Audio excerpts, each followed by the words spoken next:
Okay, so I encourage you to ask questions on what I am going to talk about today, because this is probably going to be more useful for all of you if it's a bit of an interactive session, rather than me just telling you this. So what I wanted to talk to you about today is employees who make mistakes. Okay. We see a lot of this. Obviously, an employee makes a mistake, and one of the first things they do, you guys do, is you contact us, which is the right thing to do. A lot of the time, we get contacted with the approach of employees made a mistake. How do we get rid of them? Okay. Or how do we severely punish them? Want to give them a final written warning for making a mistake. And I then have to back you up a little bit, and kind of talk about where this mistakes come from and what you've done for this employee. So employees make mistakes. I'm sure all of you have, and I do. All employees make mistakes because we are not robots. We are humans, right? Now, when a mistake is made, I'm sure sometimes it's a small mistake and you can just let it go and it's not a problem. Or you say, oh, by the way, do you know that happened? Don't, just watch out for that next time, kind of thing. And sometimes mistakes are made that cost you money. Those are usually the ones where people say, I want rid of them because they've cost me £400 this week for this thing. So those are the ones that people want severe action about. Now, one of the first things I'm going to ask you is, has this employee, do you have a process for handling this situation? Was it the employee's job? Is it actually the employee's job that they were doing, or were they just doing something that someone told them to go and do, or something that they handled because they were the only person there at the time, which often happens in like reception or F&B sort of situations, right? Where might be a Saturday afternoon, they were the only person there, kind of, and they just kind of did what they thought was the best thing to do, and it ended up costing you money. So I'm going to ask you these things. I'm going to ask you whether this is actually this person's job. Do you have a process or a procedure that they should have followed at this time when this thing happened? Do they know that policy or procedure? Do they know about it? Which would come back to, is it their job? Because if it's their job, they probably know the policy and procedure. And if it's not, they've probably just done the best they could in the moment, and maybe they made the wrong choice. I'm going to also ask you whether you have done any training with this employee, or are you just expecting them to know how to do this thing and they did it wrong and now it's a disaster? Have they had previous incidents of doing this thing wrong and being corrected, or even worse, not corrected? Have they done this before and you just let it go, and now it's the third time they've done it? Now this time it cost you a lot of money and now you're angry about it. Well, we didn't do something about it the first 2 times. How's the employee supposed to know they're doing it wrong? So these are the sort of questions that I'm going to ask you. And what I'm trying to say here is that employees will make mistakes if you do not give them the tools that they need to do the job. They'll still make mistakes even if you do, but then you can deal with it. So if employees are doing jobs that isn't their job because there wasn't a manager on duty at 11 o'clock on a Saturday night in your bar, and it was just two people on shift in the bar and one was 17, then yes, someone might have made a wrong decision somewhere. You did not give them the tools to make the right decisions. So you need to ensure that you have supervision when needed. You have someone on site who can make the right decisions, who knows what those decisions are, who understands the procedure and the process. You need the procedure and the process to be in place. And you need people to be trained on handling specific situations or dealing with specific machinery. You know, if you haven't expected someone to deal with this specific piece of machinery and they just happen to deal with it because someone said, go take that thing and go cut that, and he broke it. Yes, it's a mistake, and yes, he might have done it wrong, but are you sure that he knew how he should have done it instead? So that is what this conversation today is about. It's about how you deal with it when employees make mistakes, even if those are costly to you. Did you give the employee all the tools to ensure that they know that this is the wrong thing to do or the wrong way to do a thing? And if so, and they've done it before, have you dealt with it before? And if it's the first time, do you need to look at it in terms of, okay, it's a mistake, maybe more training is required, maybe the procedure isn't clear, maybe this wasn't really this person's job and they were trying to do something that wasn't their job. Now we address it, but the severeness of the action needs to be considered in this situation. I hope that helps. I hope that is clear. Is there questions on this? Please let there be questions on this. Anything? We've had a situation where our receptionist got scammed and gave a password away to Open Table, and it cost us a lot of money. She did have the GDPR training, she did know all the training, etc. But again, like you say, you know, we're human, people do make mistakes, and these scammers are clever. They are very clever. So actually, scammers is one that we see not as often as we used to. We went through a period of seeing them more often.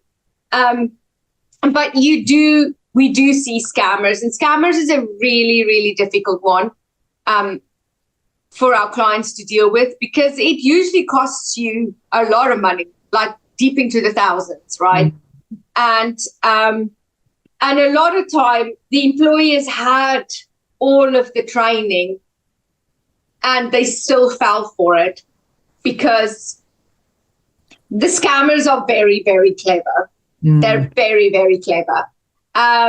So one thing we do say to people is, if you do have employees that work in areas where they can be scammed, so these are usually like your office type employees, your accounts people, your admin people, like you say, in a hotel, your reception people, those kind of people who have that information to give or the ability to approve or process payments and things like that, that you've got some really regular training for them on terms of what are they doing these days? What else has come out? Checking email addresses, checking criteria, checking phone numbers, checking things to keep people fresh on what to look for. But, sometimes they might go through the entire thing and not suspect a single thing until someone 2 days later goes, oh, you've been scammed. And, it is important to be reasonable. I always sometimes have to say to people, would you have fallen for that one? Yeah. Yeah. Anything else anyone wants to ask about how to treat employees that do something wrong, so make a mistake? No? Cool. Okay, one of the other things I wanted to highlight to you guys is I've had this question twice in the last week, so I don't know if any of you are struggling with it. If you are, let me know and I'll send this to you. So I've had people say to me that they've put the sexual harassment training in place for their employees. They can't actually get their employees to do it. So their employees are not completing the training. In one case, she said, I chased them and they're just not getting on with it. They're just not actually completing the training. And the other one said, I've got 3 employees who refuse to do this training because they think it's ridiculous, and then why should they do this training? So if you have this problem, if you are going, actually, I'm really this is really dragging on and I'm constantly having to chase them and they're not doing the training, let me know, because I've actually drafted an email that you would send to those employees regarding that specific training and why they need to do it, and that it isn't optional for them to do it. So if you need that, let me know. Any other questions? Any questions at all? Yes, please. I haven't been on for a long time, Nadia, so I do apologise if I'm asking a question that you may have answered over the last few weeks. Was there a 2025 handbook update that I haven't had, or were we waiting for some further information? No, the answer is no. You've not missed anything. Don't worry. We are actually, because there is so much that's going to happen in the next, really 6 to 9 months, we are going to update the handbook as required. That's our plan. So that's why we haven't given you a definitive sort of like, here's the April one, because we are waiting for stuff to happen that kind of has to go into that handbook. But rest assured, we are not going to let you sit with a handbook that is out of date. So as important legislation comes up, we will make the changes and get the information to you. Okay, that's good. And I don't know if you or if anyone else here on the meeting knows or has experience. I'm looking into some AI training for HR, and don't know if you can recommend anything or if anyone on here's done anything. I'm just really looking to streamline a few tasks, and I wanted to sort of explore how AI could potentially help. So Carolyne is the one you need to talk to about this. Okay, yeah. So actually, Carolyne is back next week. Ask her about this. Okay, good, yeah. Yeah, please do ask her about it, because Carolyne... Or could she do a session on it for us, maybe? I could ask her if she would do a session, but what I can tell you is we apply a lot of use of AI things. It's difficult because we can't really apply AI in writing answers to questions for us, for example, but we can in other areas, and there will be even more if you have specific, if you have a day-to-day sort of HR function that you're running. I mean, I had a go. So I had a staff engagement survey, and I took all the comments that they made, which were the negative comments, and I put it into AI, and I said, give me a plan to address all of these comments. And it wasn't bad, really. It was quite a good plan. And I thought, is there any other ways that I could, utilize it? And then somebody had a behavior management thing, and it was so wordy, it just turns you off. So I put it into AI, and it put it into bullet points, and I actually asked it to make it like a self-assessment, so you could measure yourself on them. And the document was quite not bad. I think sometimes you've got to edit stuff, but so I'm getting quite excited now about what else I can put in. Yeah, I'm quite interested in doing a bit of training on it. Yeah, definitely ask Carolyne. If she may or may not be able to recommend training, but she could talk to you a little bit about what she's done, and where she's applying AI. She's definitely the most clued up in these kind of things of all of us. Okay, brilliant. Thank you. I will. Anyone else with a question? Mel, yeah. First of all, it relates to the thing you were talking about when you said, does anyone have a question? But I didn't manage to answer quickly enough. And it was just the fact that I have a grid, and I didn't know if this was comprehensive enough for the mistakes thing, where we've got sort of minor and unintentional, minor and negligent, moderate and unintentional, moderate and negligent, major and unintentional, and major and negligent, and then gross misconduct. So it's sort of an escalation thing, and that's sort of how I try and categorize it. I don't know if that's a good way. Yeah, that sounds like a good method, actually, to decide, how serious a mistake is. Because, yes, absolutely, you would, as soon as there is intent behind it, then it's no longer really a mistake, is it? Then it becomes a conduct issue. It's an action. It's a decision. Yeah. So I think it's between the unintentional and the negligent is the thing. Yes. Yeah. So yeah, it sounds like you've got quite a good approach there, as in working your way through that to decide whether it's something that you need to action formally, or whether it's something that just requires a conversation to say, by the way, I see you did it like this. This is what happened. This is why we don't do it like this, or you should have done it like this instead. Yeah. Or I'm really sorry that you had to make that decision on the day when actually it is not your job and the person who should make the decision wasn't here, or whatever.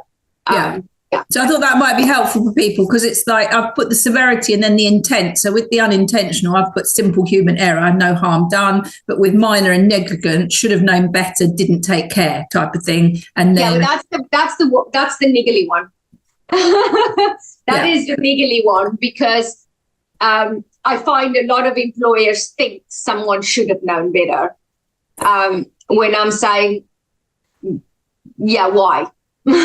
Why do you think they should have known better? Have you trained them? Is there a process? Is it their job? Yeah. Have they done it before? Yeah. I mean, for me, that would be like not locking a door, like not locking the treatment room or something like that. That's a should have known better thing for me. Yeah. Some of it's common sense, really, but you can't really apply that, can you, with staff? No, that's exactly it. And honestly, that is the exact area in which we have problems. When someone says something like, you should have checked the fuel to make sure he didn't run it dry. Well, really? Does he know he should check the fuel on that machine before he uses it?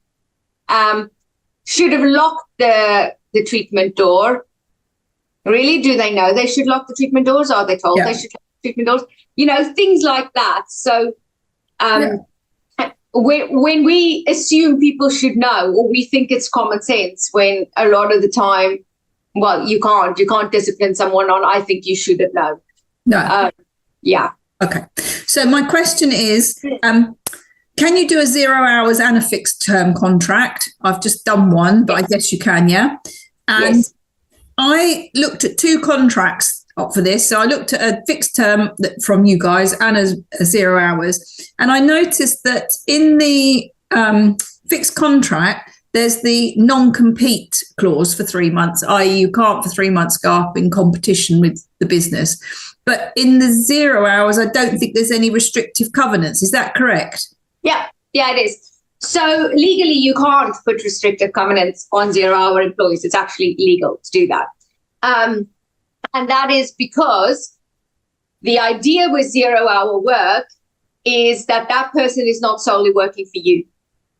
If they are solely working for you, you should be giving them a contract and guaranteed hours. They are not solely working for you. They can work as, it's a piece job approach, right? They should be working for many different employers on 0 hour agreements. And that's why you can't have restrictive covenants, because they could be working with other people, with other clients, they could be working with your clients in another place, like all sorts of things like that. Okay, that makes sense. So, the issue I had with the lady that's recently left and then went to a competitor, surely she had a fixed term contract, but wouldn't that clause kick in? Because if you go to then get your next job down the road with a competitor, then you're in breach of that 3 month contract, aren't you? But how can you help it? Because obviously if you only have that profession and then you go and get another job in that profession, it must be quite hard. Yeah. So I'll be very honest with you. In the fixed term contract, it's going to be very hard for you to actually enforce that clause legally. Yeah, but if it wasn't fixed term, this girl wasn't fixed term, the one that went to the competitor. Yeah, well, then it's a lot easier to enforce because... But what can you do? Because it's only a 3 month thing. I mean, she's now started. Obviously, she started before she left. But even so, what are you going to get out of it? You can't, do you sue for damages? I mean, where are you going to get with that? It's not... Yeah, it's not worth it. I will tell you that. It's not worth it. It is in some situations, but your situation, it's not.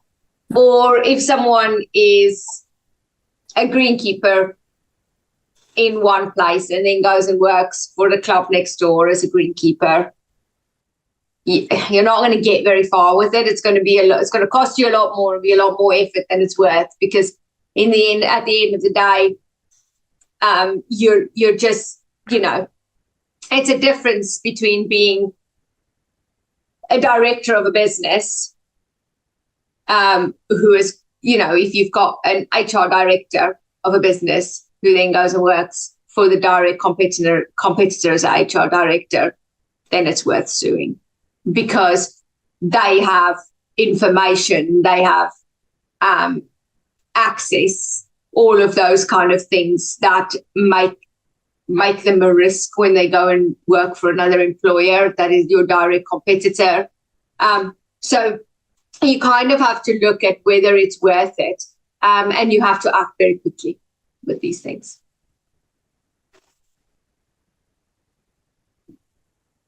Any other questions, Mal? No? So you asked about a fixed term 0-hour contract. That's actually really relevant, maybe for the other two on the call as well, for this time of the year. If you are bringing people on as seasonal workers, and you're bringing them on 0-hour contracts, you can make that a block of work. So you can have a fixed term contract that says you start on the 1st of May and you finish on the 1st of October, and it's a 0-hour contract, so it doesn't guarantee hours, but the contract is for this period only. That is absolutely something that you can do and should do, really, if you're going to bring extra seasonal workers on. And that prevents you ending up with them sitting on your payroll for ages afterwards. Okay. Any other questions? Anything else? Mal, Drake, I know I need to get back to you on something, which I will do today or tomorrow, once I've listened to that recording. I have had another conversation, but I don't think it will affect, or it shouldn't affect, what we will discuss over the next 2 days. Okay. All right. I'll get back to you on that one shortly. All right. Okay. If there isn't anything else, enjoy the rest of your week and your weekend, and we'll see you next week. Bye. Thanks for watching. If you want a free tribunal audit of your employment contract and handbook, click the link in the description below.